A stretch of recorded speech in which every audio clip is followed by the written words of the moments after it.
All Tomorrows, a billion-year chronicle of the myriad species and mixed fortunes of man. Will your descendants have organs that each have their own sentience that they can mix and match like Mr. Potato Heads? Or will they be slimy, arm-sized, vor enthusiast earthworms? What ungodly force could transform human beings into this? And why do SpaceX interns keep going missing? Find out this time on Playing God, but just for fun. This all started when humanity began to colonize Mars over a few centuries. They got water from comets to make oceans, sent microbes to create a habitable atmosphere, and then sent genetically modified plants and animals to create an ecosystem. After it was transformed, the first steps on Mars were not taken by some poor intern that Elon crammed into a suit and threw haphazardly at the big red dot, but rather by barefoot children on lush green grass. The people of Mars became quite different from those of Earth. Low gravity made them tall and lanky like Napoleon Dynamite, and they basically became a different species. They coexisted peacefully for hundreds of years, but then they didn't. They got butthurt with each other and had a big, tedious, systematic war using drones programmed with an AI almost as cutthroat as the YouTube algorithm. There were no extraordinary Star Wars-esque battles, billions died in the war, and humans almost went extinct without a single cool space battle story to its name. To make that not happen again, the two planet survivors came together and genetically engineered the Star People, made to be better, smarter, and to adapt to alien ecosystems. The Star folk created machines to terraform other worlds and then germinate them with the genetic material for people. Many humans fell in love with the machines that created them. I mean, look,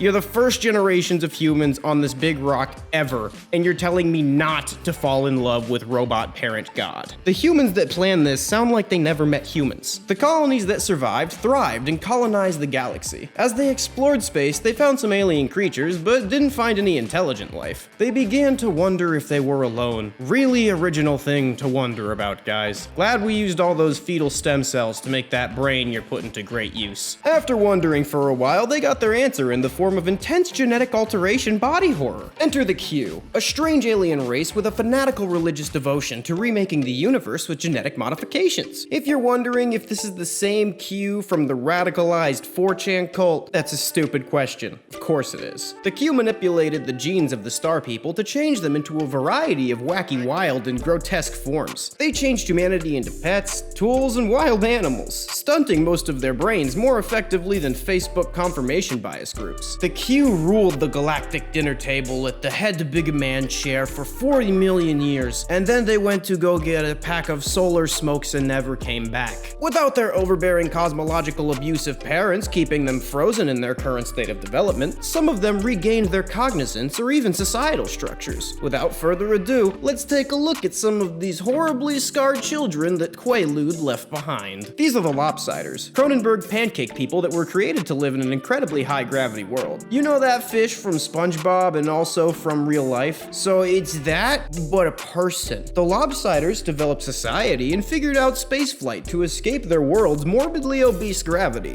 Like a girl in a high school drama written by men, they were worried that on other worlds they would be made fun of for being too flat. To cope with their insecurity, the Lopsiders genetically engineered the Asymmetric People so that they can function on other worlds, and then the Asymmetric People turned right around and systematically eliminated all of the Lopsiders. These are the Temptors. The females are strange fleshy cones that stick out of the ground like phallic meat plants, and the males are tiny simps who do everything for the girls in exchange for sometimes being allowed to slither into the mating tube. Whoops, they exploded. These are the worms. Blind human earthworms around the length of an arm. They have the amount of intelligence you'd expect from a worm, so if they run into each other, it's a 50-50 shot whether they eat the other one or smash. After millions of years of wriggling through the mud to find food mates, the worms eventually regained sentience and evolved into the Snake People. The Snake People had vast cities and tunnels sprawling through the underground of their planet. They liked to listen to literature and music played through vibrations in the ground, and they manipulated tools using hand-like appendages at the end of their tail. You know what else they're using that hand for? Maybe.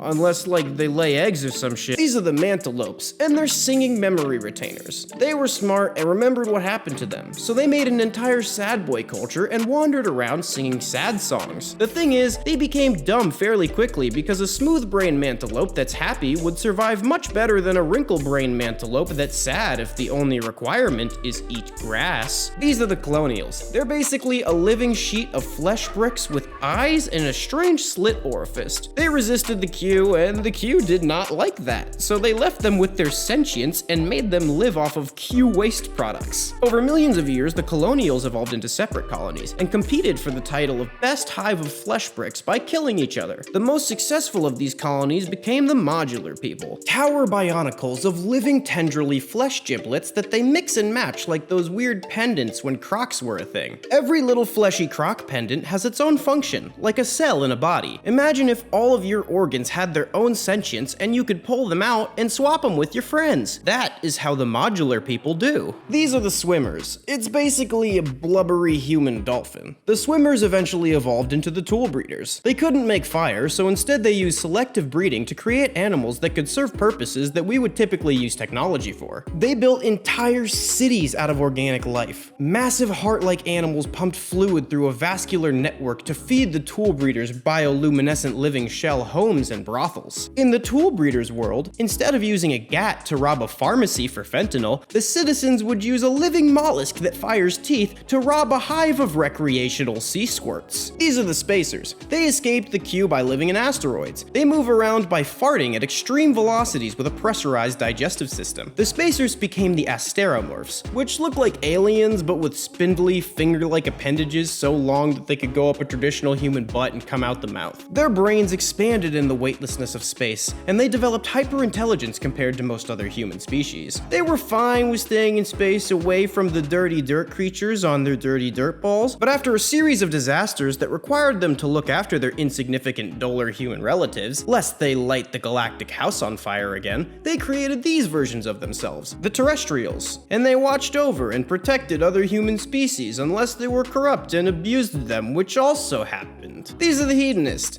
They're quite small-brained and lived in paradise, constantly boinking each other and shoveling bacterial juice into their feeding holes as the Q's lapdog. Then the Q abandoned their lapdog in a space box on the side of the galactic highway. Most of the Hedonists died on the side of the proverbial highway, but one group didn't, and they got sentient and started doing things other than mukbanging and regular banging. They still had this hedonism in the genes though, and this stayed prevalent in their society. But now this was experienced by conscious beings, known as the Satyriacs. If you like this video and you want to see more content, more All Tomorrow's content, you should like, comment, and subscribe with all notifications enabled. Do whatever you can to please keep boosting my robot good boy points. Of course, this was not an exhaustive list of the entirety of All Tomorrows or the creatures inside of it. It was like less than a 10-minute video. How did you expect that? Why did you expect that? I left room for a sequel, so if this does well and it shows me that you're interested, I'll go back and do the whole thing. I want to thank Noah Westenberger for drawing the worm. He's a great artist and you should go check out his page.